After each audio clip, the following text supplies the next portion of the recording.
France, President Alexander Stubb of the Republic of Finland, President Karol Nawrocki of the Republic of Poland, Prime Minister Jonas Gahr Store of the Kingdom of Norway, Prime Minister Giorgia Meloni of the Italian Republic, Prime Minister Keir Starmer of the United Kingdom of Britain and Northern Ireland, Chancellor Friedrich Merz, the Federal Republic of Germany, Secretary General Mark Rutte, the North Atlantic Treaty Organization, NATO, President Ursula von der Leyen of the European Commission. We spoke to all of those great leaders. They're all great leaders.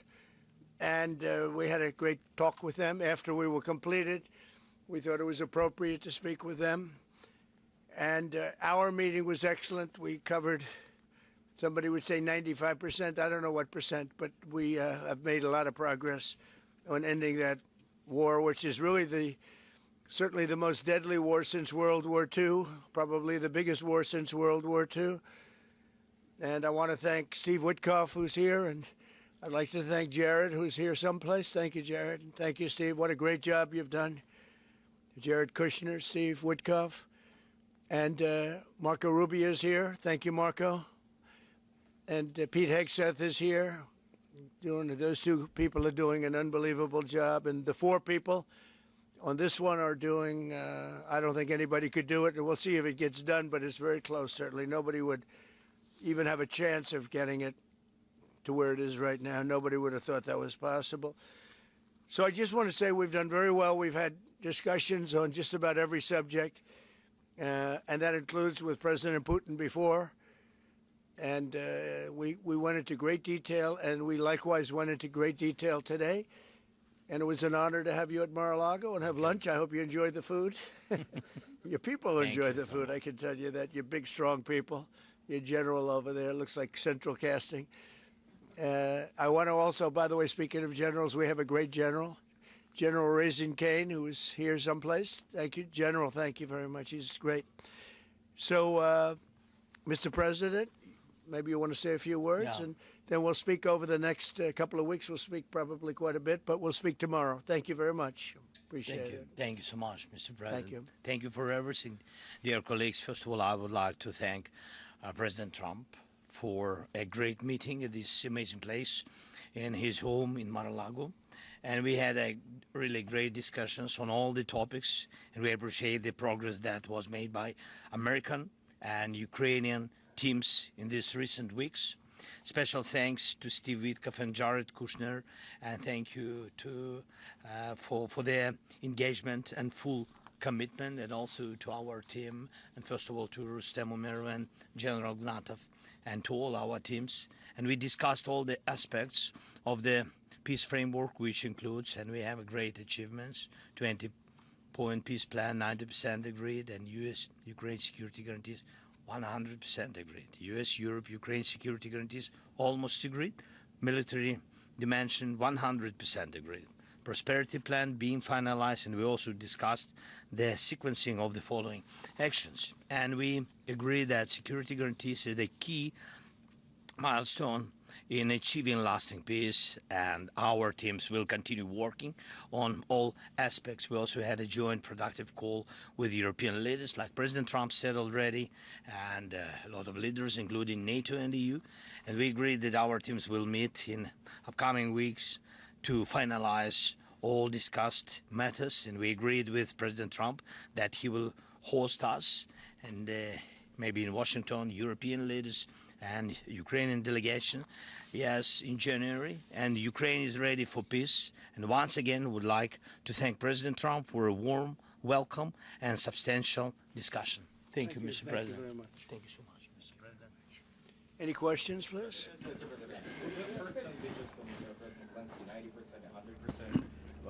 The U.S.-Ukraine security guarantees, what number are we at right now? Well, I think look, you can say 95%, but I don't like to say percentages. I just think we're doing very well. We could be very close. There are one or two very thorny issues, very tough issues. but I think we're doing very well. We made a lot of progress today, but really we've made it over the last month. This is not a one-day process deal. This is very complicated stuff, but I think when the president says 95, I think, could be close to 95%. Yeah, please, and behind you.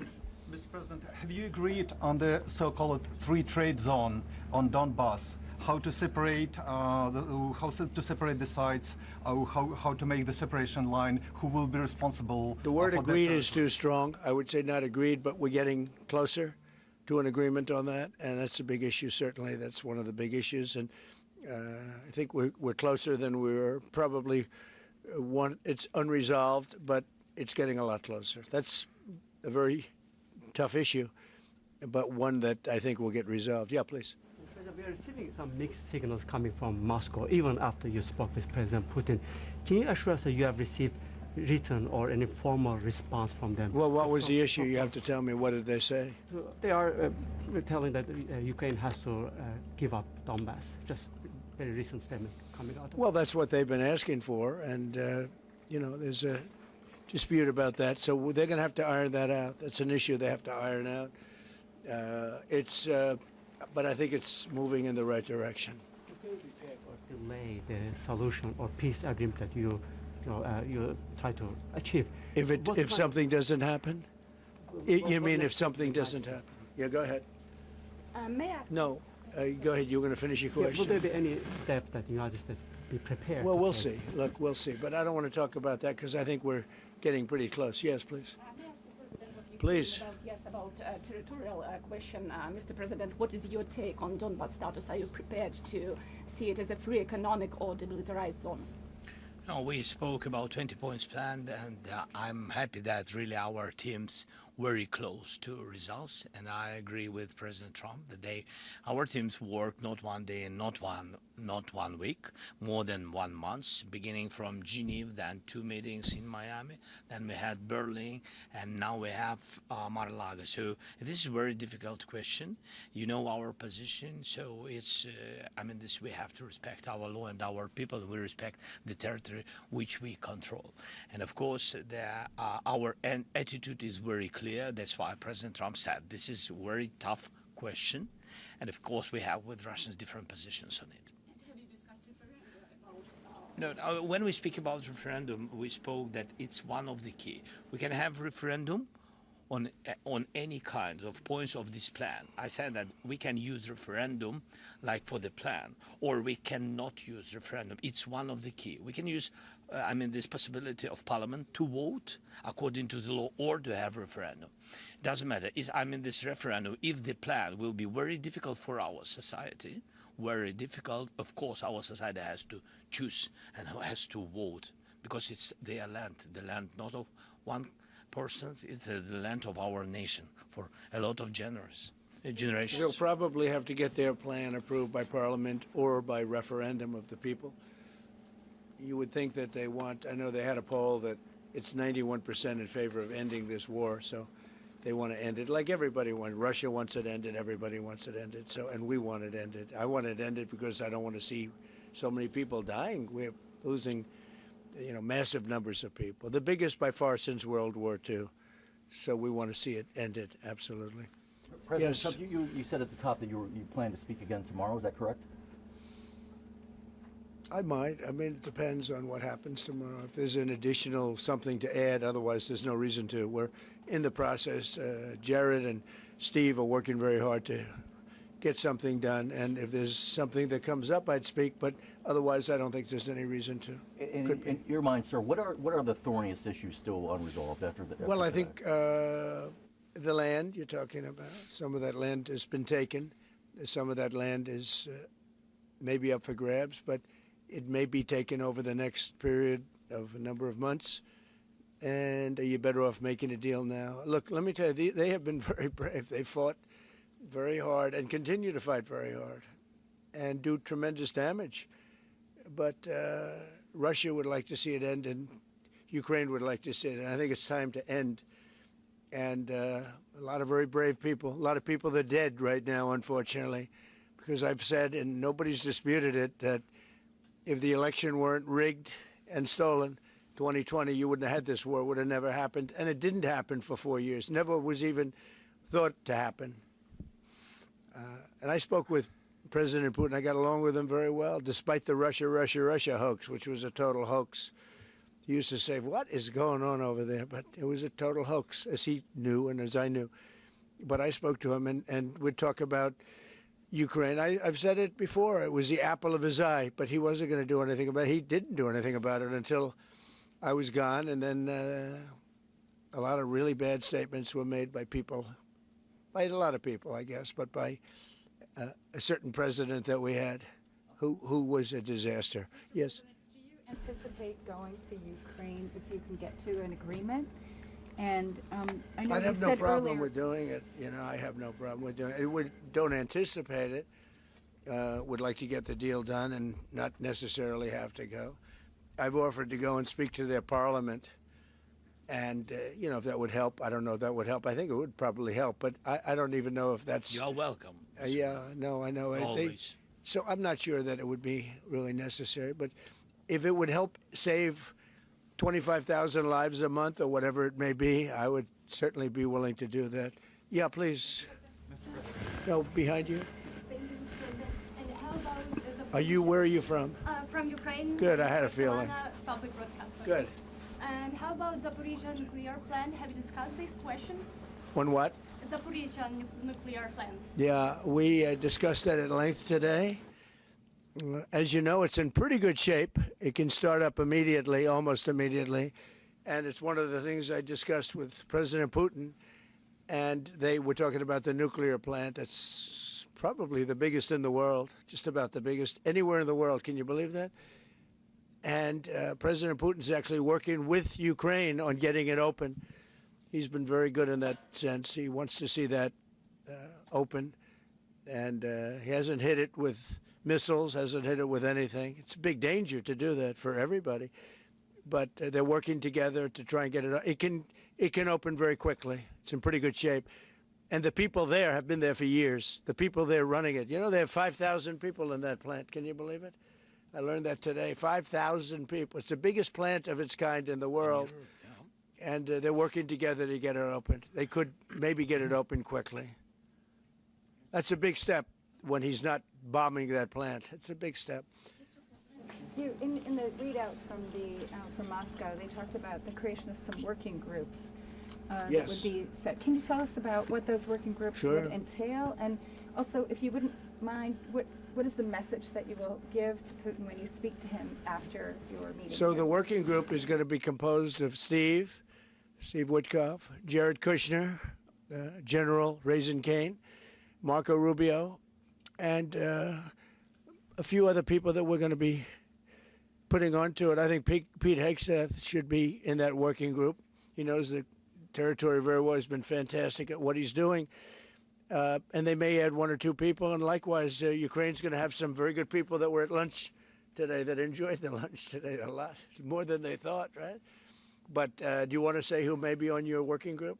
Yeah, we now, as I said, that we work with Steve and Jared. We worked our Rustem Umerov and also Deputy Minister Kislitsa and also General Ignatov, and they will continue work in this group. And of course, if we will go further, and I hope that really we will have decisions in January, as I said, about all these documents, 6 documents, and of course, we will continue work on this, so they know what to do. Yes. And that working group, by the way, importantly, will also then be working with Russia, okay? Because to work with ourselves doesn't really solve much of a problem. So they'll be working with Russia. Yeah, please. President, you said this morning you weren't a deadline guy. How long do you think it'll take to get this last little bit, as you say, finished? What are we talking about? So if it went really well, you know, maybe a few weeks. And if it went poorly, longer. And if it went really poorly, it's not going to happen. That would be a shame. There's that chance also. You know, it's possible it doesn't happen.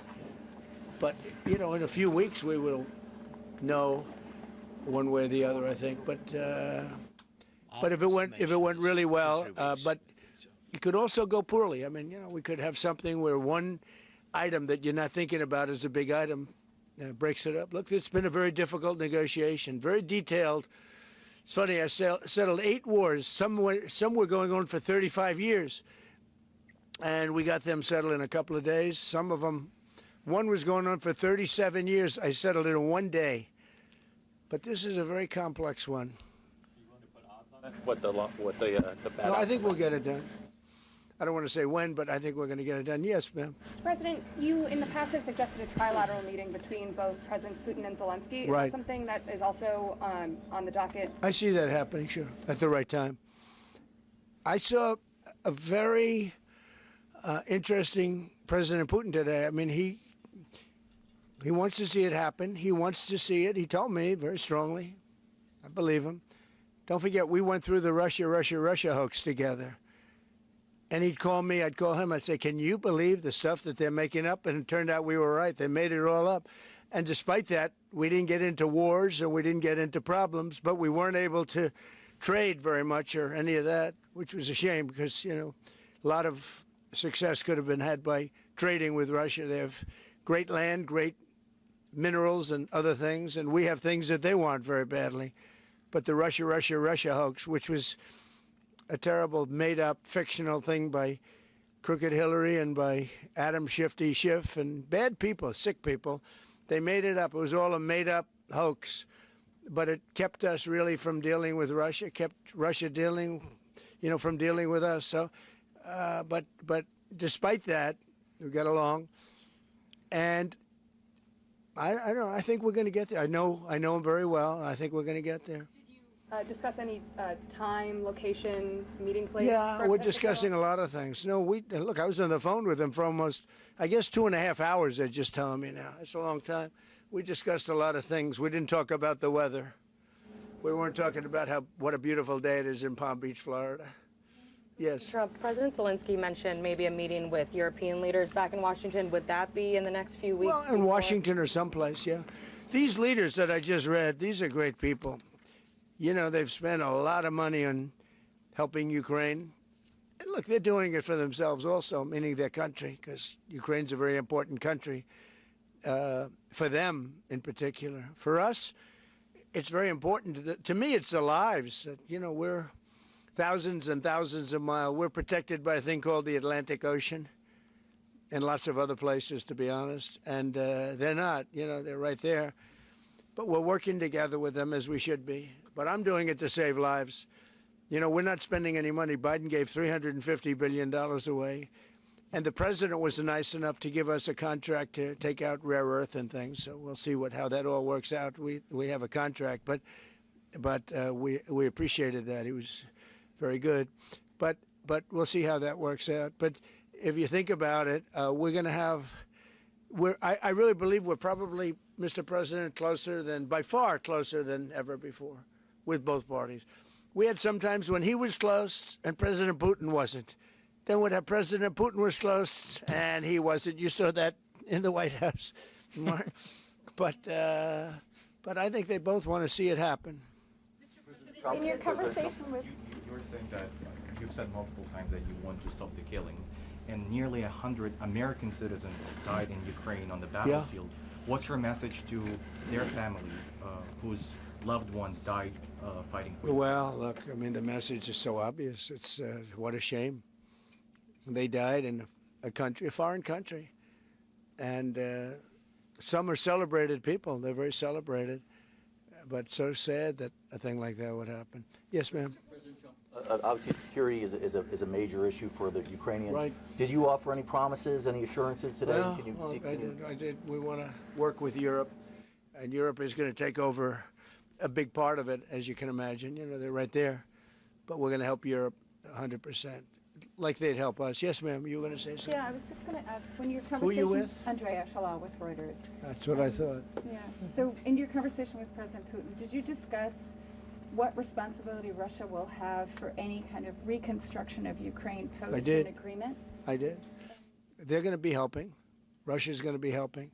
Russia wants to see Ukraine succeed. It sounds a little strange, but I was explaining to the president, President Putin was very generous in his feeling toward Ukraine succeeding, including supplying energy, electricity, and other things at very low prices.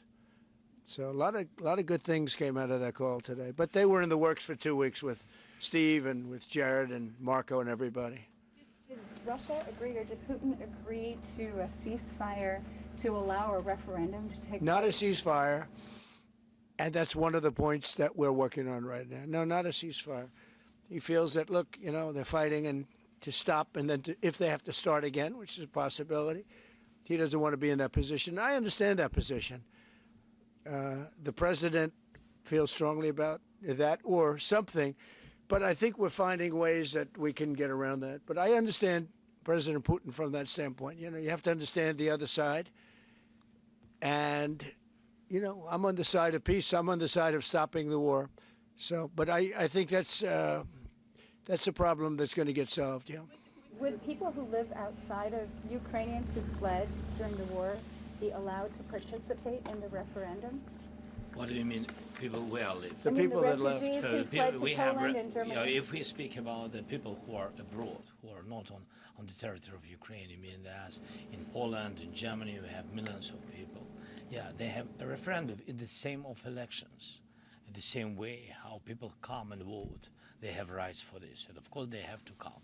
That's why if we will come to referendum, yes, if we will come to such decision, people need infrastructure for this, and it's not simple. And that's why we spoke about it. It can't be in one day, very quickly. It's difficult because we need infrastructure. When you have millions of people, you have to build it in Europe, mostly in Europe for today. President Trump, I know you've sounded an optimistic note here, but what happens in a few weeks if things sputter? What are you prepared to do? They keep fighting, and they keep dying. No good.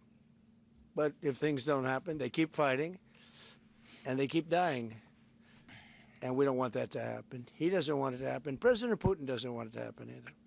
Okay? Thank you very much, everybody. Thank you. Appreciate it. Great. Thank you. Thank you, sir. Thank you. And thanks for lunch. I don't know. Was it a good lunch? Yes, sir. There's no lunch. He walked in. He said, "This place is gorgeous." I don't think he wants to go to the White House anymore. That's the problem. I'm ready to go to the White House. I know. It is. The White House is a very special place, and so is this. I hope you enjoyed it. Thank you very much. So much. Thank you, sir. Thank you, sir. Thank you. Thank you, everybody. Good question you asked. Thank you. Thank you very much. Thank you very much. Thank you.